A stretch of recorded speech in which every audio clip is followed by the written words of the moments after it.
ये कहानी दो भाइयों की है, श्री कोल जी और श्री अल्ह जी। ये सिर्फ एक कथा नहीं है, बल्कि प्रेम, सम्मान, गहरी भक्ति और ईश्वर की असीम कृपा का एक ऐसा दर्पण है जिसमें हम सब अपनी परछाई देख सकते हैं। इसे एक कहानी की तरह मत सुनिएगा, इसे एक यात्रा की तरह महसूस कीजिएगा। एक ऐसी यात्रा जो अहंकार से शुरू होकर प्रेम और समर्पण पर खत्म होती है। तो चलिए समय के थोड़ा पीछे चलते हैं और इन दो विलक्षण भाइयों के जीवन में झांकते हैं। भाग एक, दो ध्रुव एक छत। दोस्तों, दुनिया में अक्सर ऐसा होता है कि एक ही घर में एक ही माँ बाप की संतानों का स्वभाव बिल्कुल अलग होता है। कोल जी और अल्ह जी का मामला भी कुछ ऐसा ही था। ये दोनों भाई मानो उत्तरी और दक्षिणी ध्रुव थे। बड़े भाई श्री कोल जी एक ऐसे व्यक्तित्व थे जिन्हें देखकर ही मन में श्रद्धा जाग जाए। वे संसार में रहते हुए भी संसार के नहीं थे। उनका जीवन परम वैराग्य का जीता जागता उदाहरण था। तामसी भोजन या गलत संगति तो बहुत दूर की बात है, वे सांसारिक सुख सुविधाओं की तरफ आंख उठाकर देखना भी पाप समझते थे। उनका हर एक पल, हर एक श्वास सिर्फ प्रभु के लिए था। उनके होंठों पर हर समय भगवान का नाम रहता, कानों में प्रभु के गुणों की चर्चा और हृदय में सिर्फ और सिर्फ अपने इष्ट का ध्यान। वे चलते फिरते मंदिर जैसे थे। अब जरा छोटे भाई अल्ह जी की तस्वीर देखिए, वे बिल्कुल इसके विपरीत थे। अल्ह जी को जीवन का हर रंग पसंद था। वे राजसी ठाट बाट से रहते थे। उनका उठना बैठना राजाओं और राजकुमारों के साथ था। उन्हें अच्छा खाना, अच्छा पहनना और दुनिया की सुंदरता में खोए रहना पसंद था। उनकी वाणी बहुत मधुर थी। वे बहुत अच्छा गाते थे, लेकिन क्या गाते थे? राजाओं की वीरता के किस्से, रूप सौंदर्य की तारीफें और श्रृंगार रस से भरे गीत। भगवान का नाम लेने में, भजन कीर्तन में उनकी कोई खास रुचि नहीं दिखती थी। ऊपर से देखने पर ऐसा लगता था कि यह आदमी तो पूरी तरह दुनियादारी में डूबा हुआ है। लेकिन सुनिए, इस बाहरी आवरण के नीचे एक बहुत बड़ी बात छिपी थी। एक ऐसी बात जो अक्सर बड़े बड़े तपस्वियों में भी नहीं मिलती, और वो बात थी अपार सम्मान और प्रेम। अल्लाह जी भले ही दुनिया के रंग में रंगे थे, लेकिन अपने बड़े भाई कोल जी के लिए उनके दिल में जो इज्जत थी उसकी कोई सीमा नहीं थी। वे कोल जी को सिर्फ बड़ा भाई नहीं मानते थे, बल्कि उन्हें एक संत, एक महात्मा और यहाँ तक कि ईश्वर तुल्य मानते थे। सोचिए जरा, एक तरफ वह राजकुमारों के साथ दावतें उड़ा रहे हैं, हंसी ठिठोली कर रहे हैं, लेकिन जैसे ही बड़े भाई के सामने आते उनकी गर्दन झुक जाती, उनकी आवाज में नम्रता आ जाती। वे अपने भाई की हर बात को पत्थर की लकीर मानते थे। कभी कभी अगर कोल जी भगवान की कोई चर्चा करते या कोई पद गाते तो अल्ह जी, भले ही उनकी रुचि ना हो, चुपचाप हाथ जोड़कर खड़े रहते। क्यों? सिर्फ इसलिए कि यह मेरे बड़े भैया कह रहे हैं, जो कि एक भक्त हैं। उनकी नजर में ईश्वर और उनके भक्त भाई में कोई अंतर नहीं था। यह बहुत बड़ी बात है दोस्तों। आज के जमाने में जहां लोग थोड़ा सा ज्ञान पाकर बड़ों का अनादर करने लगते हैं, वहां अल्लाह जी का यह गुण सोने जैसा खरा था। वे अपने आप को बहुत छोटा, बहुत नीच और अपने भाई को बहुत महान समझते थे। यह दैन्य भाव, दीनता ही आगे चलकर उनकी सबसे बड़ी ताकत बनने वाला था। भाग दो, एक भक्त की चिंता और द्वारिका की यात्रा। इधर कोल जी अपने छोटे भाई के इस दोहरे जीवन को देखकर अंदर ही अंदर बहुत दुखी रहते थे। उन्हें लगता था, यह मेरे सामने तो इतनी दीनता दिखाता है, इतना आदर करता है, लेकिन पीठ पीछे इसका जीवन कितना अलग है। यह इस तरह अपना अनमोल मानव जीवन बर्बाद कर रहा है। एक सच्चे भक्त का हृदय मक्खन जैसा होता है। उसे अपने भाई की यह दशा देखी नहीं जा रही थी। वह उससे नफरत नहीं करते थे, बल्कि उन्हें चिंता थी। उन्होंने सोचा, इसको ऐसे उपदेश देने से कुछ नहीं होगा। इसकी बुद्धि पर राजसी ठाठ का पर्दा पड़ा हुआ है। इसे तो साक्षात प्रभु के सामने ले जाना होगा। शायद द्वारिकाधीश के दर्शन करके इसका मन बदल जाए। एक दिन कोल जी ने अल्लाह जी से कहा, भैया चलो हम द्वारिकापुरी चलेंगे। वहां द्वारिकाधीश के दर्शन करना, उन्हें साष्टांग प्रणाम करना, तुम्हारा जीवन सफल हो जाएगा। कहते हैं भगवान श्री कृष्ण को एक बार सच्चे मन से किया गया प्रणाम बड़े बड़े यज्ञों से भी बढ़कर फल देता है। अल्लाह जी के लिए तो भाई की आज्ञा भगवान की आज्ञा थी। उन्होंने एक पल के लिए भी नानुकर नहीं की। बोले, जैसी आपकी आज्ञा भैया। वे तुरंत तैयार हो गए। दोनों भाई द्वारिका पहुंचे। द्वारिकापुरी की दिव्यता, वहां का माहौल, सब कुछ अद्भुत था। लेकिन अल्लाह जी की आंखें तो बस अपने भाई के पीछे पीछे चल रही थीं। वे मंदिर के गर्भगृह में पहुंचे। सामने साक्षात द्वारिकाधीश का विग्रह अपनी अलौकिक सुंदरता के साथ विराजमान था। प्रभु की वो मोहिनी मूरत जिसे देखकर पत्थर भी पिघल जाए। यहाँ एक बहुत ही विलक्षण घटना घटी। ऐसी घटना जो आपको सोचने पर मजबूर कर देगी कि भक्ति का असली स्वरूप क्या है। कोल जी, जो जीवन भर भजन करते आए थे, उन्होंने प्रभु के सामने एक बहुत ही सुंदर, शास्त्रीय और ज्ञान से भरा हुआ पद गाना शुरू किया। उनकी आवाज में वर्षों की साधना थी। उन्होंने गाया, द्वारिका के नाथ, सब नाथन के नाथ प्रभु, देवन के दिव्य देव संकट सहाय हैं। ब्रह्मा, शिव, देव, दैत्य, दानव और मानव आदि सभी के रचैया और सब में समाये हैं। वे गाते रहे। वे भगवान की महिमा, उनका ऐश्वर्य, उनका विराट रूप, सबका वर्णन अपने पद में कर रहे थे। वेद पुराणों का सार उनके गाने में था। बहुत ही अद्भुत गायन था। जब कोल जी गा चुके तो उन्होंने अपने छोटे भाई की तरफ देखा। अल्लाह जी हाथ जोड़े, सिर झुकाए चुपचाप एक कोने में खड़े थे। उनके मन में यह भाव था कि मैं तो एक पापी मनुष्य हूँ। मैं इस पवित्र स्थान पर खड़े होने के लायक भी कहाँ हूँ। यह तो मेरे भाई का बड़प्पन है जो मुझे यहाँ ले आए। कोल जी ने कहा, अरे अल्लाह, तू तो राजाओं की सभा में बहुत गाता है। तेरी आवाज तो बहुत सुरीली है। चल, आज द्वारिकाधीश को भी कुछ सुना। देख प्रभु कैसे प्रसन्न होते हैं। अल्लाह जी संकोच में पड़ गए। बोले, भैया मुझे क्या आता है। मैं तो राजाओं के गुण गाता हूँ, उन नाशवान शरीरों की तारीफ करता हूँ। मेरे अंदर वो भक्ति कहाँ जिससे प्रभु प्रसन्न हो। मुझे तो भगवान के भजन आते ही नहीं। कोल जी ने थोड़ा जोर देकर कहा, नहीं, हम कह रहे हैं ना, तू गा। जो भी आता है, जैसे भी आता है गा। अब बड़े भाई की आज्ञा थी, टाल नहीं सकते थे। अल्लाह जी का कंठ रुंधा हुआ था। वे सोचने लगे कि मैं इस पावन दरबार में क्या गाऊं। तभी न जाने कहां से उनके अंदर एक प्रेरणा जागी। उन्होंने वह गाना शुरू किया जो शायद उन्होंने कभी छिपकर सुना होगा, या जो उनके अवचेतन मन में कहीं दबा पड़ा था। उन्होंने भगवान के ऐश्वर्य का नहीं, बल्कि उनकी ब्रज की मीठी लीलाओं का गान शुरू किया। उनका स्वर गूंजा। उस स्वर में शास्त्रीयता शायद कम थी, लेकिन एक तड़प थी, एक भोलापन था। उन्होंने गाया, गालीन में गोकुल की घासी, घासी गोपीन को, गोरस को दान ले सियो है, सरियल बेलीन को, नवल नबेलीन को, गाय के गवायो अरु नाच के नचाइयो है। वे गाने लगे कि कैसे भगवान ब्रज की गलियों में गोपियों से माखन मिश्री मांगते थे, कैसे उनके साथ नाचते थे। वह ऐश्वर्य के स्वामी कैसे प्रेम के भिखारी बन गए थे। गाते गाते अल्लाह जी भूल गए कि वे कहाँ हैं। वे भूल गए कि वे एक राजसी ठाठ वाले व्यक्ति हैं। उनकी आंखों के सामने तो बस वो छोटा सा कन्हैया था जो बांसुरी बजा रहा था।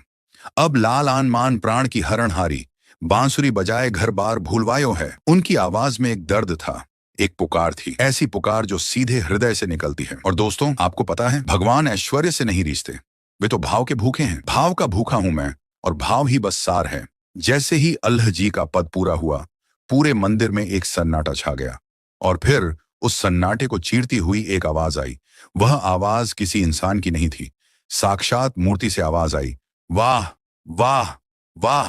पूरा मंदिर आश्चर्यचकित रह गया। पुजारी, भक्त और खुद कोल जी, सबकी आंखें फटी की फटी रह गईं। ये क्या हुआ? आज तक इतने बड़े बड़े संत आए, खुद कोल जी ने इतनी बार गाया, लेकिन भगवान कभी ऐसे बोलकर नहीं रीझे। और आज इस रजोगुणी दुनियादारी में फंसे अल्लाह के गाने पर भगवान खुद वाह वाह कर उठे। ये पहला झटका था कोल जी के लिए। उनके मन में एक हल्की सी टीस उठी। मैंने जीवन भर साधना की, कभी प्रभु ने ऐसे सराहा नहीं, और इसने आज पहली बार गाया। और लेकिन अभी तो इम्तिहान बाकी था। भाग 3, अभिमान की चोट और जल समाधि। भगवान का वाह वाह कहना तो बस शुरुआत थी। इसके बाद जो हुआ, उसने कोल जी के धैर्य की परीक्षा ले ली। भगवान द्वारिकाधीश ने पुजारियों को आदेश दिया, अंतर प्रेरण से, मेरी यह प्रसादी माला ले जाओ। और कोल जी का हृदय धक धक करने लगा। उन्हें लगा निश्चित ही यह माला उनके लिए होगी। वे बड़े भाई हैं, वे भक्त हैं, वे ही अल्लाह जी को यहाँ लेकर आए हैं। पहला हक तो उन्हीं का बनता है। लेकिन प्रभु ने स्पष्ट कहा, और यह माला अल्लाह जी को पहना दो। पुजारी माला लेकर आगे बढ़े। कोल जी आगे आने ही वाले थे कि पुजारी ने उन्हें किनारे करते हुए कहा, क्षमा करें, प्रभु की आज्ञा, यह माला आपके छोटे भाई अल्लाह जी के लिए है। पुजारी ने वह पवित्र माला अल्लाह जी के गले में डाल दी। इस क्षण कोल जी की दुनिया हिल गई। जिसे वे अब तक एक भटका हुआ संसारी इंसान समझ रहे थे, भगवान ने भरी सभा में उसे उनसे ज्यादा सम्मान दे दिया। कोल जी के अंदर का वह सूक्ष्म अहंकार जो शायद उन्हें भी नहीं पता था कि उनके अंदर है, कि मैं भक्त हूं, मैं वैरागी हूं, मैं श्रेष्ठ हूं, उस अहंकार पर आज भगवान ने सीधी चोट की थी। उन्हें लगा कि यह उनका घोर अपमान है। जिस प्रभु के लिए उन्होंने सब कुछ त्यागा, आज उसी प्रभु ने सबके सामने उन्हें नीचा दिखा दिया। उनके मन में ईर्ष्या की आग जल उठी। यह आग इतनी तेज थी कि उनकी सारी भक्ति, सारा ज्ञान उस पल के लिए धुएं में उड़ गया। उन्हें लगा, अब जीने का क्या फायदा। जिसके लिए जी रहा था, जब उसी ने ठुकरा दिया तो यह जीवन व्यर्थ है। अपमान की ज्वाला में जलते हुए कोल जी मंदिर से बाहर निकले। वे सीधे समुद्र तट की ओर भागे। उनके दिमाग में बस एक ही धुन थी, इस जीवन को समाप्त करना। वे गहरे समुद्र में चले गए और एक लहर के साथ उन्होंने खुद को डुबो दिया। भाग 4, दिव्य द्वारिका और रहस्य का उद्घाटन। लेकिन दोस्तों, भगवान अपने भक्त को ऐसे मरने थोड़ी देते हैं। कोल जी तो डूब गए, लेकिन जैसे जैसे वे गहरे पानी में नीचे जा रहे थे, एक चमत्कार हुआ। पानी का दबाव खत्म हो गया। सांस लेने में कोई तकलीफ नहीं हो रही थी। उन्होंने आंखें खोली तो देखा कि वे समुद्र के तल में नहीं बल्कि एक दिव्य नगरी में हैं। यह असली द्वारिका थी, चिन्मय द्वारिका, जो भौतिक आंखों से नहीं दिखती। वहां सब कुछ दिव्य था। हवा में एक अलग ही सुगंध थी। प्रकाश ऐसा था जो सूरज का नहीं बल्कि स्वयं प्रकाश था। कोल जी उस सुंदरता को देखकर मुग्ध हो गए। उन्हें बड़ा आनंद आने लगा। तभी भगवान के पार्षदों ने आकर उनका स्वागत किया। आइए भक्तराज, प्रभु आपका इंतजार कर रहे हैं। कोल जी को बड़े आदर के साथ भगवान द्वारिकाधीश के सम्मुख ले जाया गया। वहां भगवान अपने परम तेजस्वी रूप में विराजमान थे। वह रूप जिसे देखकर करोड़ों कामदेव भी लज्जित हो जाएं। कोल जी ने प्रणाम किया। भगवान ने मुस्कुराकर उन्हें बैठने का इशारा किया। कोल जी को लगा, चलो, जो हुआ सो हुआ। कम से कम मरने के बाद तो प्रभु ने मुझे अपनी शरण में ले लिया। उन्हें बहुत शांति मिली। लेकिन अभी भी उनके मन के किसी कोने में वह कांटा चुभा हुआ था कि वहां मंदिर में माला मुझे नहीं मिली थी। भगवान तो अंतर्यामी हैं, वे सब जानते थे। उन्होंने लीला को आगे बढ़ाया। भोजन का समय हुआ। भगवान ने कहा, कोल जी को प्रसाद परोसा जाए। सोने की थाली में 56 भोग सजाकर लाए गए। कोल जी के सामने एक थाली रखी गई, लेकिन तभी उनके बगल में एक और खाली थाली लगा दी गई। कोल जी ने आश्चर्य से पूछा, प्रभु, यह दूसरी थाली किसके लिए है? क्या कोई और भी भक्त आने वाला है? भगवान ने बड़ी सहजता से कहा, हाँ, यह थाली तुम्हारे छोटे भाई अल्लाह जी के लिए है। यह सुनते ही कोल जी का पुराना घाव फिर से हरा हो गया। वह शांति, वह आनंद जो उन्हें इस दिव्य लोक में मिल रहा था, एक पल में गायब हो गया। उनके मन में फिर वही ईर्ष्या का सांप फन फैलाने लगा। यहां भी मैं मरकर यहां आ गया, फिर भी प्रभु को उसी की याद आ रही है। ऐसा क्या है उसमें? उनका चेहरा उतर गया। वे भगवान की तरफ देखने लगे। उनकी आंखों में एक शिकायत थी। प्रभु, यह आप क्या कर रहे हैं? भगवान द्वारिकाधीश ने उनके मन की स्थिति को भांप लिया। अब समय आ गया था कि उस रहस्य से पर्दा उठाया जाए जिसने कोल जी को इतना भ्रमित कर रखा था। भगवान की मुस्कान थोड़ी गंभीर हो गई। उन्होंने कोल जी की आंखों में देखते हुए कहा, कोल, तुम अपने भाई से ईर्ष्या कर रहे हो। तुम सोच रहे हो कि मैंने तुम्हारा अपमान करके उसे मान क्यों दिया? तुम उसके बाहरी रूप को देखकर उसे एक साधारण संसारी समझ बैठे हो, लेकिन तुम उसका सच नहीं जानते। कोल जी चुपचाप सुन रहे थे।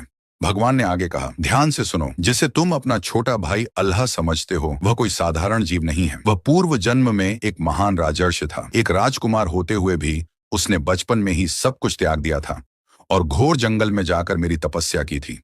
उसका वैराग्य तुमसे कहीं ज्यादा था, उसकी तपस्या तुमसे कहीं कठिन थी। कोल जी हैरान रह गए। क्या अल्लाह एक तपस्वी? भगवान बोले, हाँ, वह सिद्ध के बिल्कुल करीब था। लेकिन एक दिन उसके जंगल में एक राजा अपने पूरे लाव लश्कर के साथ शिकार खेलने आया।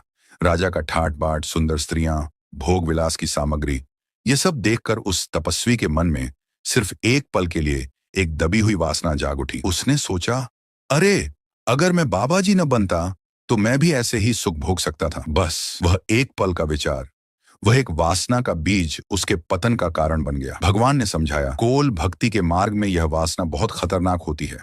वह एक विचार मृत्यु के समय उसके मन पर हावी हो गया और उसी अंतिम विचार के कारण उसे यह अगला जन्म लेना पड़ा। मैंने उसे यह शरीर दिया, उसे राजकुमारों की संगति दी, ताकि उसकी वह बची खुची वासना पूरी तरह से भोग कर खत्म हो जाए। इसीलिए तुम उसे राजसी ठाठ में देखते हो। वह अपने पिछले जन्म का बचा हुआ हिसाब पूरा कर रहा है। कोल जी स्तब्ध थे। उन्हें अपनी गलती का एहसास होने लगा था। भगवान ने अपनी बात जारी रखी, लेकिन कोल, उसकी तपस्या, उसका भजन कभी व्यर्थ नहीं गया। वह सब उसके अंदर सुप्त अवस्था में था। जैसे ही वह तुम्हारे साथ मेरे सामने आया, जैसे ही उसने ब्रज की लीला का गान किया, उसकी वह सोई हुई भक्ति जाग उठी। उसकी वासना का पर्दा झलकर राख हो गया। जिस भाव से उसने गाया, वह भाव तुम्हारे ज्ञान मिश्रित भक्ति से कहीं ऊंचा था। वह शुद्ध प्रेम था जिसमें कोई अहंकार नहीं था। और फिर भगवान ने वह बात कही जिसने कोल जी को पूरी तरह झकझोर दिया। भगवान ने कहा, और अब अपनी स्थिति देखो कोल, तुम खुद को बड़ा भक्त मानते हो, वैरागी मानते हो, लेकिन तुम्हारे अंदर कितना सूक्ष्म अहंकार छिपा था। सिर्फ एक माला तुम्हारे भाई को मिल गई तो तुम इतने जल गए कि तुमने आत्महत्या करने की कोशिश की। क्या यही है तुम्हारी भक्ति? क्या यही है तुम्हारा वैराग्य? और दूसरी तरफ अपने उस भाई को देखो जिसे तुम नीच समझते थे। तुम्हें पता है इस वक्त वहां धरती पर क्या हो रहा है? कोल जी ने प्रश्नवाचक दृष्टि से देखा। भगवान ने कहा, जिस पल तुम मंदिर से भागकर समुद्र में कूदे, तुम्हारा भाई अल्लाह तुम्हारे पीछे भागा। जब लोगों ने उसे बताया कि तुम डूब गए हो, तो उसने उसी क्षण अन्न जल का त्याग कर दिया है। वह समुद्र तट पर बैठा रो रहा है। उसने प्रतिज्ञा की है कि या तो मेरा भाई वापस आएगा या मैं भी यहीं अपने प्राण त्याग दूंगा। सोचो कोल, तुम यहाँ उसकी ईर्ष्या में जल रहे हो और वह वहां तुम्हारे प्रेम में अपने प्राण देने को तैयार बैठा है। अब तुम ही बताओ, बड़ा भक्त कौन है, तुम या वो? भगवान के ये शब्द कोल जी के हृदय में तीर की तरह लगे। उनकी आंखों से पश्चाताप के आंसू बह निकले। उनका सारा अहंकार सारी ईर्ष्या, सारी जलन उस एक पल में धुल गई। उन्हें अपने भाई के असली स्वरूप का दर्शन हुआ। उन्हें समझ आया कि अल्लाह का प्रेम और समर्पण कितना निस्वार्थ था। कोल जी भगवान के चरणों में गिर पड़े। क्षमा प्रभु, मुझे क्षमा कर दें। मैं अज्ञानी था। मैं अपने भाई के प्रेम को नहीं पहचान पाया। मैं अपने ही अहंकार में अंधा हो गया था। भगवान ने उन्हें उठाया और गले लगाया। जाओ कोल, ये मेरा प्रसाद लो, वापस जाओ। तुम्हारा भाई तुम्हारे वियोग में मर रहा है। उसे जाकर यह प्रसाद खिलाओ और उसे गले लगाओ। उपसंहार। प्रेम का मिलन। कोल जी जब समुद्र से बाहर निकले तो उनके हाथ में प्रभु का दिया हुआ प्रसाद था और गले में वही माला थी जिसे लेकर इतना बवाल हुआ था। समुद्र तट पर अलहजी बेसुध पड़े थे। उनकी आंखों से आंसू सूख चुके थे।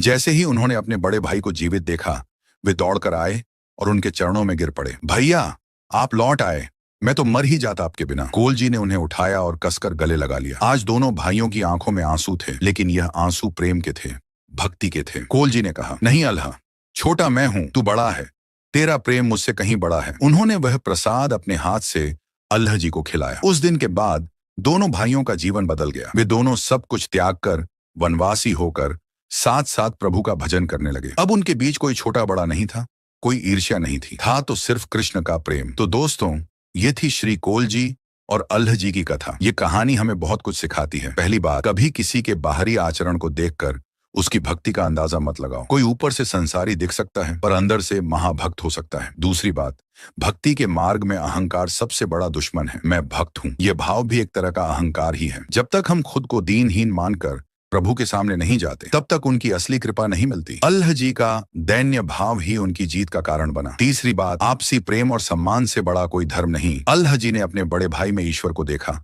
और यही उनकी भक्ति का आधार बना। और सबसे बड़ी बात, भगवान हमारी योग्यता नहीं, हमारा भाव देखते हैं। वे हमारे ज्ञान से नहीं, हमारे आंसुओं से रींचते हैं। उम्मीद है यह कथा आपके हृदय में भी भक्ति और प्रेम का दीपक जलाएगी।